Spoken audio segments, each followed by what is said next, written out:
आणि छावा सिनेमा संदर्भातली एक मोठी अपडेट।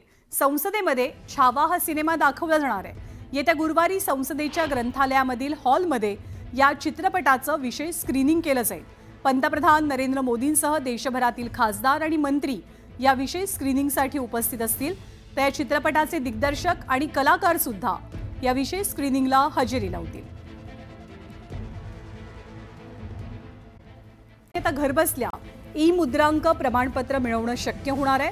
महाराष्ट्रातल्या मुद्रांक प्रक्रियेमध्ये ऐतिहासिक बदल झालेत। राज्याचे महसूल मंत्री चंद्रशेखर बावनकुळे यांनी मोठा निर्णय घेतलाय। महाराष्ट्र मुद्रांक सुधारणा विधेयक विधान परिषदेमध्ये मंजूर झालंय।